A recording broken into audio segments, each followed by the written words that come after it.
nivel centroamericano, la población estudiantil, entiendo, corríjame si no es así, es similar a la de Honduras. En este momento hablamos de 1.200.000 alumnos. ¿Cuáles fueron esos mecanismos que se adoptaron y por qué decidieron ustedes anticiparse a los demás países para regresar precisamente a las aulas de clase, aunque sea de manera semipresencial? Es un gusto para nosotros saludarles desde Honduras. Bienvenido. Muchas gracias, licenciada Eunice. Un saludo para todos los amigos que nos sintonizan a través de esta prestigiosa radio. Es que El Salvador es uno de los países que se había quedado a la saga. Estábamos muy retrasados, sin tecnología, sin internet en los centros educativos, y se vio la necesidad de preparar al magisterio ante las exigencias de la pandemia del COVID-19. Primero no estábamos para nada preparados, ¿verdad? Como muchos países en el mundo, pero se hizo un esfuerzo. Sabemos que hubo mucha dificultad por parte de las autoridades de educación. Llegaron un momento que en 2020 que no encontraban el mecanismo como para que hubiese continuidad educativa, pero los maestros inventamos, reinventamos, visitamos los hogares, establecimos contactos telefónicos con los estudiantes, con los padres de familia, y logramos hacer durante todo el año 2020 un esfuerzo extraordinario, ¿verdad? A partir de marzo que entramos al confinamiento. Y luego en 2021 continuamos nosotros haciendo esfuerzos extraordinarios. Tuvimos, a principios de 2021, contábamos con alrededor del 40% de estudiantes que se habían dejado de conectar, y esta fue una gran lección que aprendimos nosotros en El Salvador. Es decir, no había mucho, 40% de estudiantes que no se conectaban, tenían problemas de conectividad porque no tenían internet, porque no tenían teléfono inteligente, no tenían computadora. Entonces tendríamos nosotros como país que entrar a una revolución tecnológica que nos permitiera estar a la altura de las circunstancias. Y por eso es que después el 6 de abril del año 2021 reanudamos las actividades de manera semipresencial, ¿verdad? No estamos todavía completamente de manera presencial porque aquí en El Salvador hay una legislación, un decreto legislativo que no permite el acercamiento a menos de 2 metros. Es decir, hay protocolos de bioseguridad, hay cámaras en la entrada de los centros educativos, hay estacionamientos de bioseguridad, alcohol gel, y todo esto es también proveído por parte del Ministerio de Educación. Los centros educativos tienen material de bioseguridad, aplican todos los protocolos, y por tanto no se puede, como en aulas pequeñas en donde se tiene capacidad para atender a 45 alumnos, se están atendiendo a la mitad, ¿verdad? Digamos, un día se atienden a 20, el siguiente día se atienden a 25, y así. De manera semipresencial, no están asistiendo todos los días.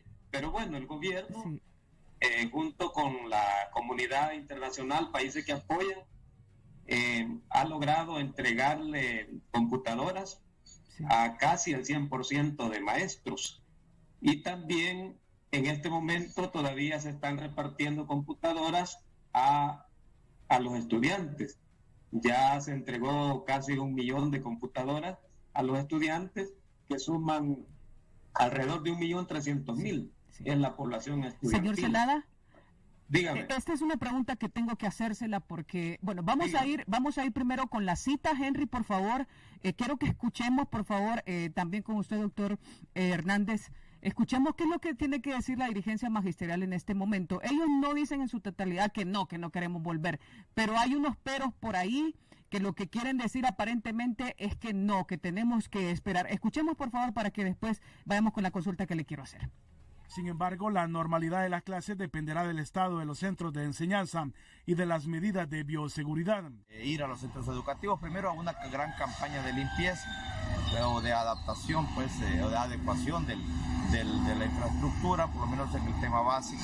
¿Qué debemos de hacer el 1 de febrero? Volver a los centros educativos a hacer una jornada fuertísima de limpieza de los centros, porque muchos ya están en condición prácticamente de abandono. Generar un sistema educativo híbrido entre la semipresencialidad y la semivirtualidad. Eso es lo que quiero que analicemos. Están diciendo que por los fenómenos ETA y IOTA muchos centros educativos están destruidos y eso lo entendemos. Otros dicen que otros están en abandono y que eso requerirá tiempo para ir a limpiarlos. Otros dicen que la vacunación, yo le consulto a ustedes del Salvador, ETA y IOTA les afectó igual, la pandemia les afectó igual.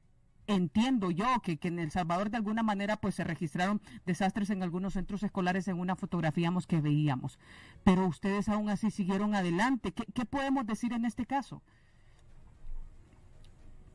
Fuimos afectados como el sistema educativo por tormentas como la Cristóbal. Tuvimos fuertes afectaciones, pero el gobierno aprovechó un programa que creó un programa que se llama Cero Ocio y se apoyó con los privados de libertad para que ayudaran a crear mejores condiciones en los centros educativos. O sea, esas campañas de limpieza que están proponiendo en el hermano país de Honduras, acá se ha ejecutado con los privados de libertad en fase de confianza. Entonces, las escuelas no han estado abandonadas a excepción de los primeros meses del año 2020, en donde nos ordenaron abandonar las escuelas, irnos al confinamiento y en las bodegas, por ejemplo, quedó almacenado alimentos que tuvieron que ser destruidos posteriormente. Pero fue una situación de emergencia por la cual tuvimos que abandonar los centros educativos durante el confinamiento a partir de marzo de 2020. Pero posteriormente fuimos reactivando las clases de manera multimodal, ¿verdad? No solo las clases virtuales, sino las clases semipresenciales, y también se utilizó un método de guías didácticas. Nosotros hacíamos llegar la guía didáctica hasta los hogares de cada niño y cada lunes, por ejemplo, los padres de familia se presentaban al centro educativo a dejar el material, a dejar las tareas y los maestros pasábamos a hacer las calificaciones, a revisarlos.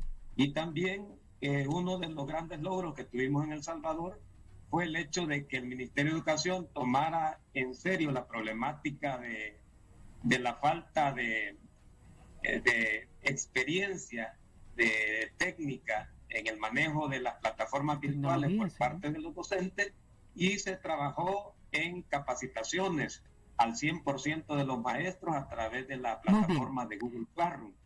Esto fue clave para que aquellos maestros que nunca habían tenido una experiencia de impartir una clase virtual, la pudiesen hacer sin ninguna dificultad. Y de allí se pasó también a asignarle paquetitos de internet a cada maestro y a estudiantes, para que se pudieran conectar. Ya vamos Esta experiencia nos ha dado muchos resultados aquí en este país. Señor Zelada, ya vamos a